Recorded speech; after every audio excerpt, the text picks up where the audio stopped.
Market to Market is everywhere you are. Subscribe to Market on YouTube, find us on the PBS video app to stream on demand, and add our 3 podcasts on your favorite podcasting app. Look at that, it's magic. The microphone moves. Hopefully it doesn't adjust the audio that you hear, because this is the M2M Show podcast. And when I say show, I mean it can be on YouTube. That's a show, right? It's a podcast, which means it can be on Spotify or iTunes, which it is. Like and subscribe so you always know when an episode is coming. Usually it's Tuesday. Just a little hint, spoiler alert, but you know that. This week, we are going to be talking about technology. So see, that's why I'm imparting all this incredible knowledge about, I think it's called YouTube. Yes, YouTube, and then the podcast.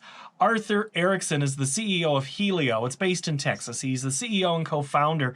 We're going to be talking about drones and how they play a role in agriculture and food production. We're going to get into a discussion about labor as well, and how drones are being used in a different way, at least in his vision with his company. It is going to be a little bit of a sales solicitation in terms of, he's going to talk a lot about his product. We're not going to be comparing it to others, but I just wanted you to know that. That is this week's installment of the podcast, which I have written down on a handy board here. It says, see right there, drones, episode 390. 389, which was last week, we talked about water. We had that discussion in this room, and you can listen to it or watch it. 2 different formats, by the way. The longer version is the audio, not the video in that one. In 388 and 387, we looked back at 2021 with the producers of Market to Market. And then in episode 386, Beth Hoffman, she talked about her book. We talked about the transition from city life to rural life and exploring that atmosphere of farming now, which is different than what it was in the city. Here we go. Let's talk drones with Arthur Erickson. Is everything better really in Texas, Arthur? Absolutely. Everything is better in Texas. I think we have great weather most of the time. The people are friendly. Food is awesome. Barbecue is great. Can't complain. There's been an influx of people coming to Texas in the last year or two. I've seen that. Why is that? Well, frankly, I think it's just because we have pretty favorable business conditions. So a lot of business, I think 70 companies in the past year have relocated from elsewhere in the States to Texas. And of course, the people follow the companies, right? Because that's where they're working. So I think it's that simple, just favorable business conditions. That could be taxes, just the way the administrations run. Not sure, but and space. Yeah, exactly. Space. Land is cheap here still. Not in Austin, but right. Well, Austin's its own. We could do a whole discussion about Austin sometime.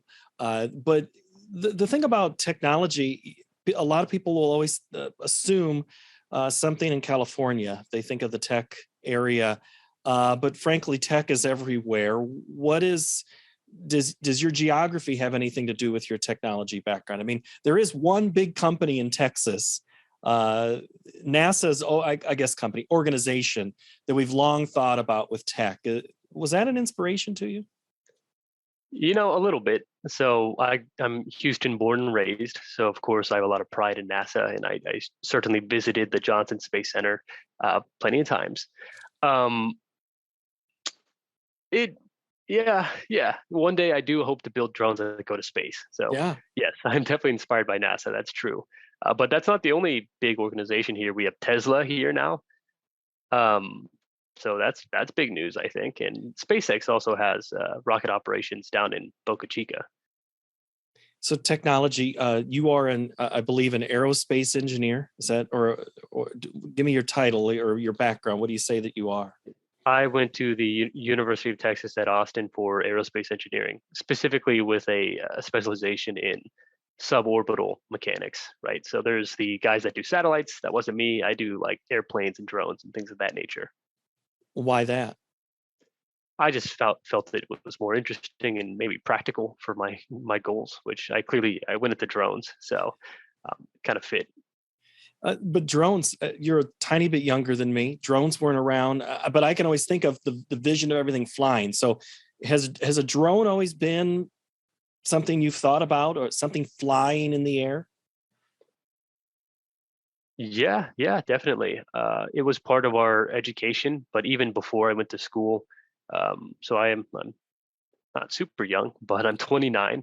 So even before I went to college, when I was 18, drones were becoming a thing. So people were building hobby helicopters and drones for racing, and I got into that a little bit. So I already had an interest going into school. And then once I started my education, I very quickly saw that this wasn't just a fun thing, but could be extremely valuable for a number of industries. So it wasn't just ag that I had my mind on, but I also saw maybe this could be very useful for delivery, for surveillance, right? For media, for defense. Pretty much the sky's the limit. So it was a very enticing field for a lot of reasons. Well, how did Helio come about? Well, essentially, and we talked about this a little bit before, but I grew up in Texas, like I mentioned, and I grew up on one of my childhood friends' ranch with him, and we've done a lot of cattle raising together, and just kind of messing around, hunting, and things like that. So real Texas country living, and he's actually one of my co-founders today. His name is Mike, and so we just kind of got to thinking one day about how much simpler a lot of the things could be done on his ranch. So, like counting cattle or herding them with a drone, right? And this is when I was a little older, so I was already building up some drone skills. So we thought about just how drone technology could help automate a lot of those, frankly, crappy day to day tasks that we were doing. Um, so that was part of it. But in school, really, like what it comes down to is I was going to school with Mike, um, but also a gentleman named Nikhil, who's now our CTO. And Mike had the finance skills. He has a degree in finance. And Nikhil has an electrical engineering and computer science degree, and I had the aerospace skills. So after talking about how things could be easier on the ranch, talking about how maybe we could make a really big impact in delivery, we just all decided to put our skills together and start a drone company. And so at first it wasn't specifically like let's just do ag. That was just one of the things that we thought that we could really help out with. So we first designed a drone platform, so both the hardware and the software for cross industry applications. So we just wanted to make something that was fairly modular, meaning like you could put different sensors on it, you could put different sorry, my phone just rang. You could put different sensors on it, different payloads, and then we want to design a software that was simple enough for anyone to use. So we didn't want you to have to be an engineer or a pilot necessarily to utilize this properly. We just wanted you to be a person with a goal in mind. So then you were only 2 or 3 clicks away from doing some sort of task. So that's how we first built out the platform. And we did try a few industries. So we experimented with ag a bit, with delivery, and we did actually a delivery project down in Costa Rica. So, like Amazon, they have Amazon Air and Google has Wing. We did a similar thing where we were doing actual, like beyond line of sight commercial deliveries of food and beer and medicine to various customers in Costa Rica. So, in an urban setting in San Jose, capital down there. Um, but ag just won out. It was the thing that we had an affinity for, so we were good at it. We liked it, but it also made a lot of money. So it was very valuable. So we that was validated, like from our business perspective. Like that's where we were striking the gold, so to speak, and able to make cash to keep reinvesting into our company's growth. But it was also really impactful for our customers. So you were able to like in Central America, for example, where we've done a lot of work, you could take a farm where they were doing most of their crop care manually using backpack sprayers or literally by hand, like spreading fertilizer and stuff. Take those farms, you could reduce the amount of labor needed by like a factor of 80%, and speed up the work processes by like 90%, or sometimes even more. Um, so yeah, uh, ag just ended up being a really big hit in a lot of ways, and that's what we ended up focusing on. So since 2017, we've done strictly agriculture. So, are you making the machines themselves and the software and the design of how that implements whatever the task is at hand? Are you just doing the software, the hardware? What's Helio doing? Yeah, we do everything. So the hardware is one part of it, and of course, like that needs to be robust, easy to use, easy to maintain. It needs to do the work, so it needs to put out the chemicals that it needs to put out in an efficient and accurate way. but we also make the software to control it. Because what good is the hardware if it's like completely arcane or not usable by a normal person or a farmer? So the software, that's all done in house as well. And the primary thrust of that, like I mentioned earlier, was just to make this as simple and intuitive as possible, and um, eliminate human error at every step possible. So this is just a human giving top level objectives to these machines, and then them being smart enough to go execute those as autonomously as possible to take you out of the equation.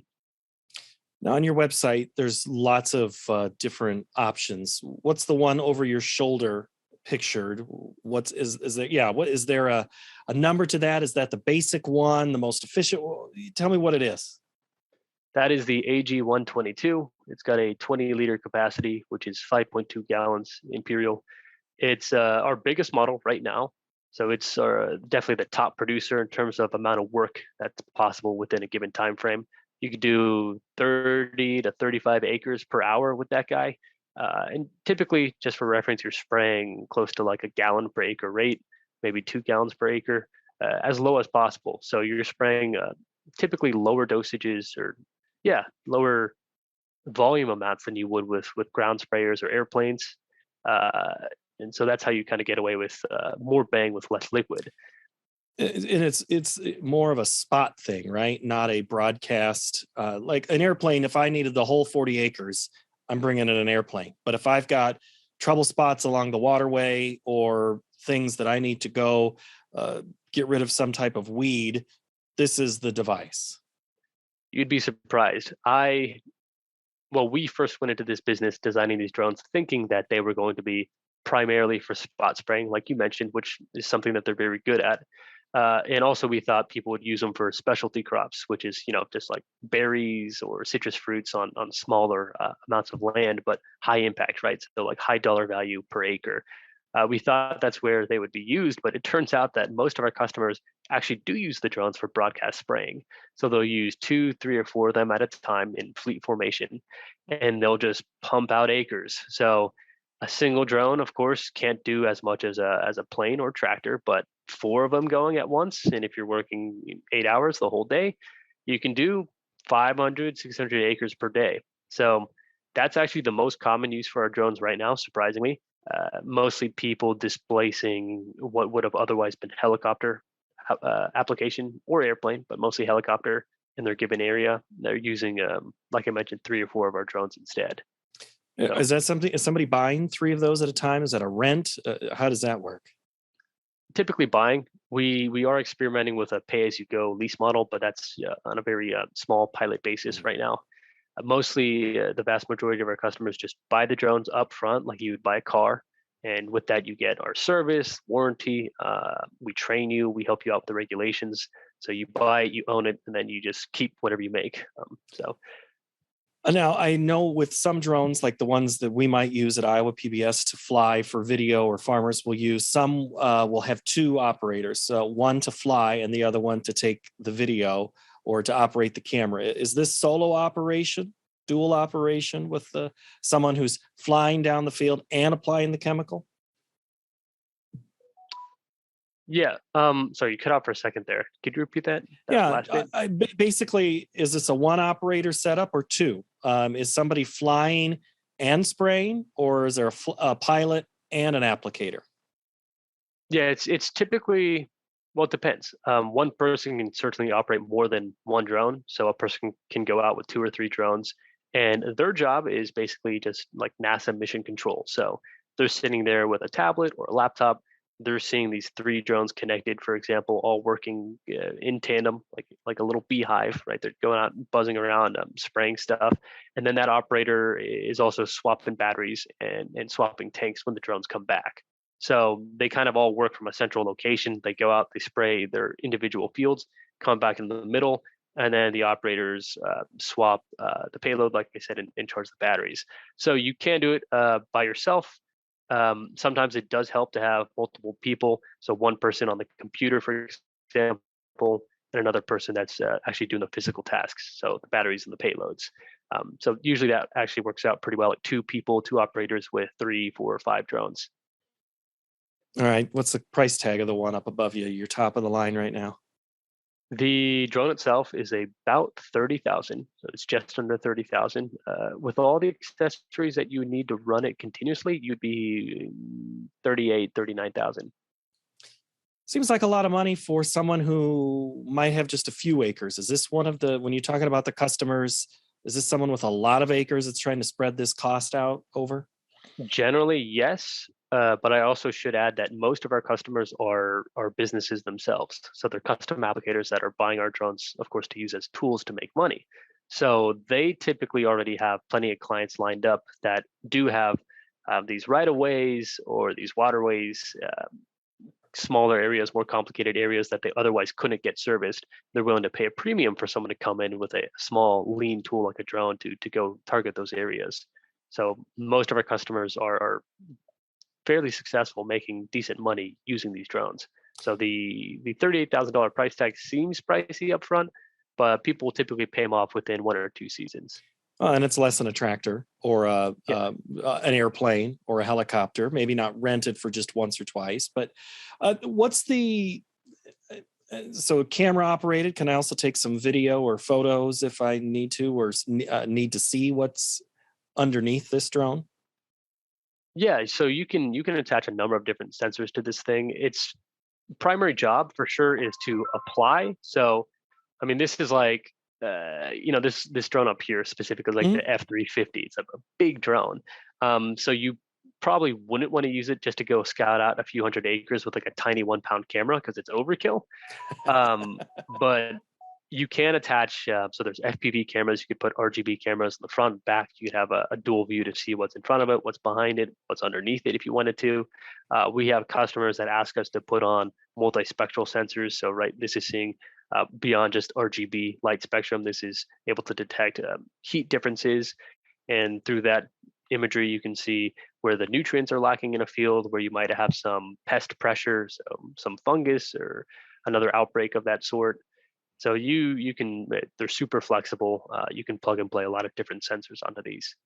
So how does this all play into the whole food supply issue? And why is there a connection between these two? I wouldn't normally put one between the two. Yeah, there's obviously some issues with the supply chain today, and we don't have to get into that, but there's a number of factors. Everybody knows. So it's becoming harder to get things that you want, right? So, like for example, my girlfriend, she loves herring. So we went to HEB the other day, which is a big grocery store down Mhm. here in Texas, of course. No herring on the shelf left. Also, no inaki mushrooms. She's a big fan of those too. So there's already things that you can see people are cutting back on, or stores are just dropping because they simply like don't make sense to get over here because they're made overseas. Um, the important thing about drones is that they're homegrown, right? So we make them here. They're relatively cheap. So even if you're like a small or mid-level farmer, like you mentioned earlier, they're cheaper than a tractor.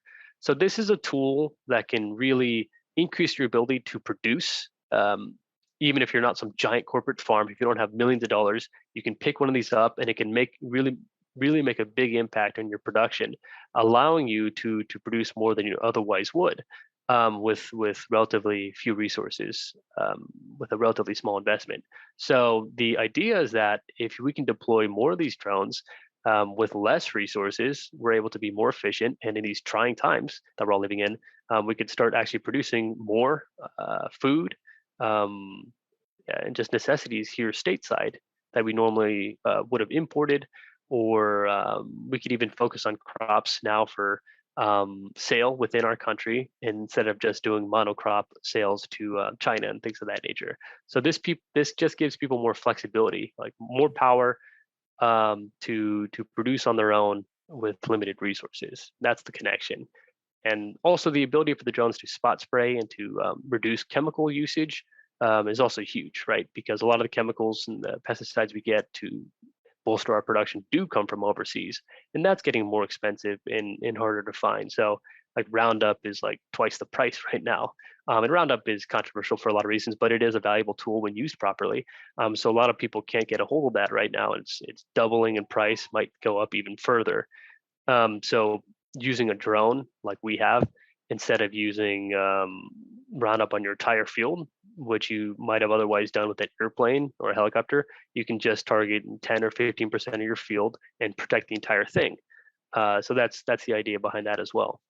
Well, and there's the issue of drift that always happens, or always is discussed. If someone is spraying in a high wind time, you can't always fly the drones. Now the one behind you, I'm not 100% sure that might be able to withstand a little more wind, but an average craft is not supposed to be in heavy wind conditions. So you're going to cut down on some of that drift, I'm guessing, as well.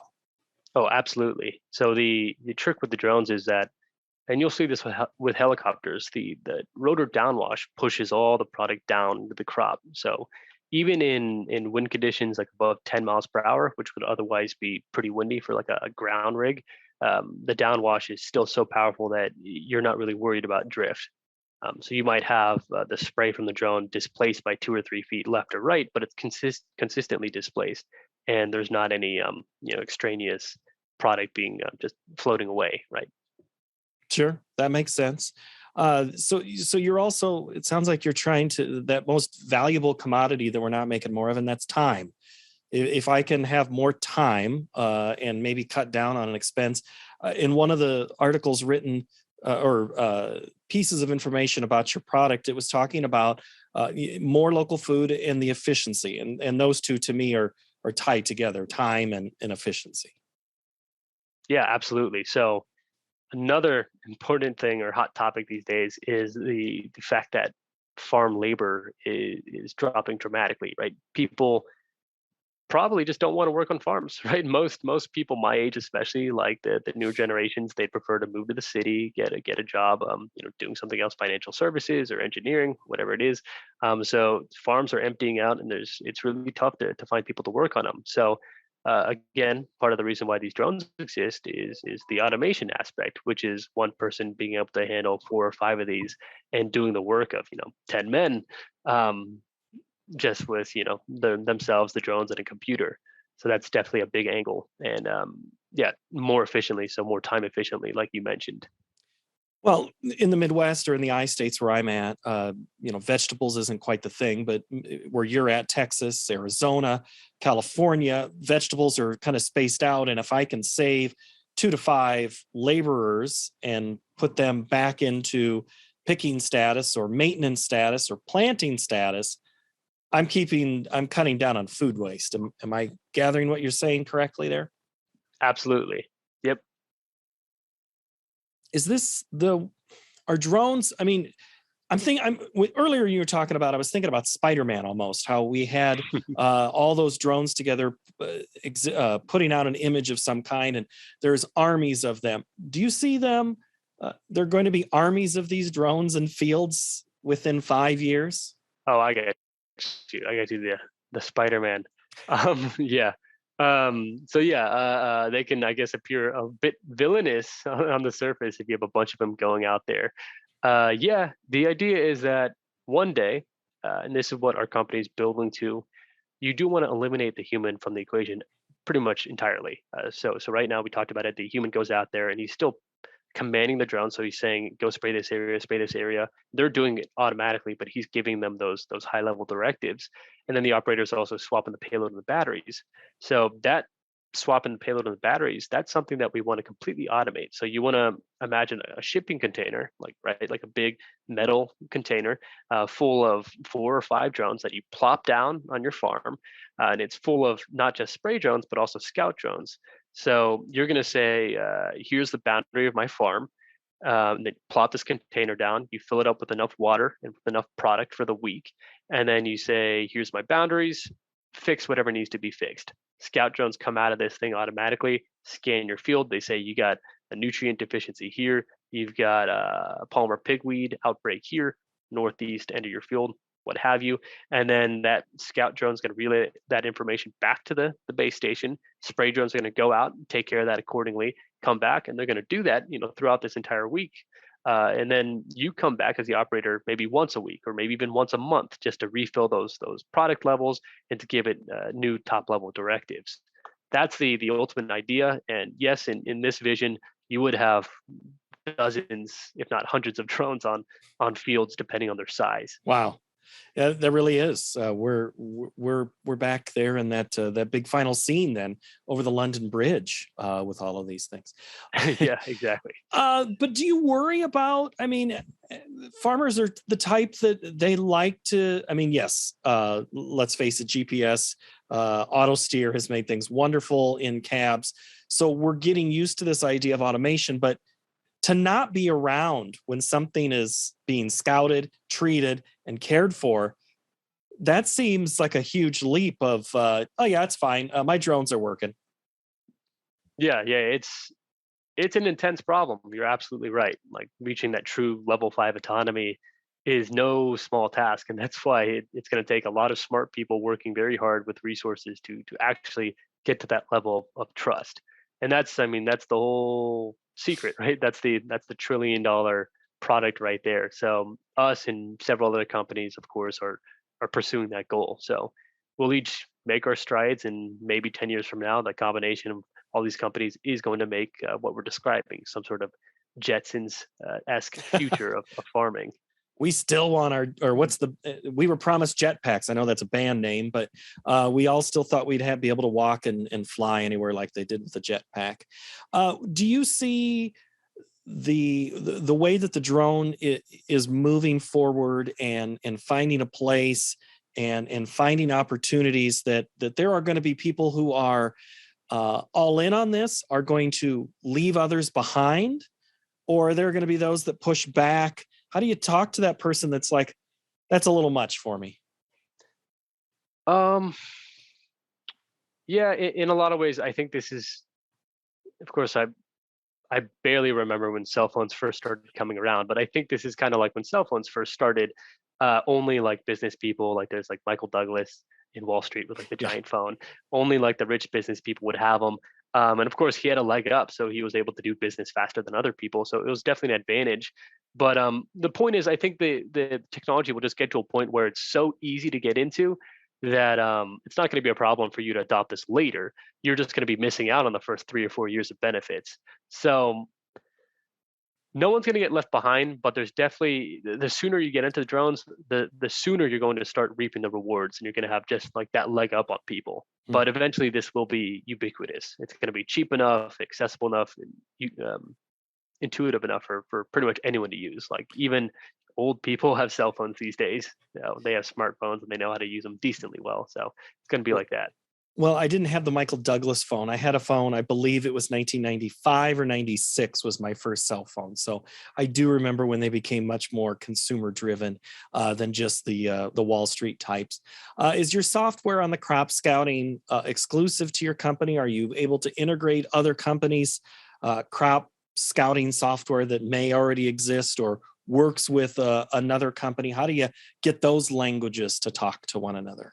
Yep, it's very, very open by design. So there already are, of course, many, many, many companies that specialize in like digitized agronomy. So there's really basic map file formats. There's KMLs and shape files, which I'm sure you've heard about. So almost all the software out there utilizes KML and shape files to just transfer the GPS and map information.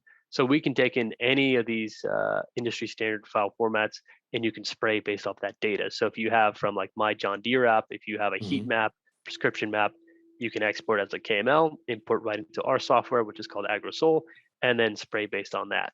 So like I said, very open, very flexible. You can bring in data from anywhere. You can also gather data, of course, using our drones and just do the whole thing vertically integrated if you'd like. Open source. I like that. Open concept. You mentioned uh, local. I believe you said these machines are made in the United States. Yep, in So our office location in Richmond, Texas. in Richland, Texas. So did Richmond, you have issues? Richmond. Richmond, sorry. Yep. Did you have issues with chips or some of the technology components here during the supply challenges that we've had? No, so we source the chips from a company in California, and we talked to them a bit about it. It's not We're not feeling the pain because our chips are relatively simple. So we're not talking like supercomputers, right? And they're not having to do too much processing, at least not right now.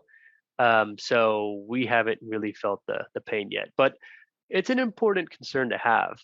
I think that the U.S. in general needs to move towards chip independence, which is, of course, a hot topic that everybody's talking about. I definitely think it's important. It's not that we shouldn't leverage the global economy when it's appropriate, but we need to have alternate routes for sure, right? You got to be prepared for almost anything in a situation like this. So it'd be nice to have at least some domestic options in the coming years. You talked a little bit about Helio, or I mean, I asked about the next 5 years. What do you see as the greatest accomplishment? What's the goal that you have here for the next few years for your company? Basically, we want to be a household name. So this name Helio, we want everybody to know it. And like you think about Coca-Cola, we want you to think about Helio when it comes to agricultural drone technology. It's still a very, very new field. Mostly, it's been dominated by China-based companies. So DJI is a huge drone company, which a lot of people know because they make almost all the camera drones in the world. So the little DJI Mavic or the Phantom that people have just for making cool videos, that's all from this Chinese company called DJI. So they've mostly dominated the market, including spray drones. They do make spray drones. So at least here stateside, there's not a lot of companies doing what we're doing. In fact, we're one of like two or three. So it's a very uncrowded market. There's a big opportunity for a company, even as small and young as ours, to make a big impact and make a name for themselves, right? And we're going to do that by delivering the most innovative, most reliable technology, but also simply by caring about our customers and their success. So we're not here just to sell drones. We're here over the next 5 years to really build up a brand reputation for having awesome technology, but also caring about improving the lives of our ag producers here in this country. So making a farmer's life more successful, more profitable, easier, more viable in general. All right, Arthur Erickson, he's the CEO of Helio and also the co-founder of the company. Thank you so much, Arthur. Thank you. It's great chatting with you. My thanks to Arthur Erickson, the CEO and co-founder of Hylio. If you like this episode, tell a friend, share it with them. We really like that, and we always appreciate that. Even if you rate and review and like, subscribe, whatever those buzzwords are. Maybe we shouldn't use those in 2022. No, too late, I already have. Thank you so much for watching or listening. We'll see you next time.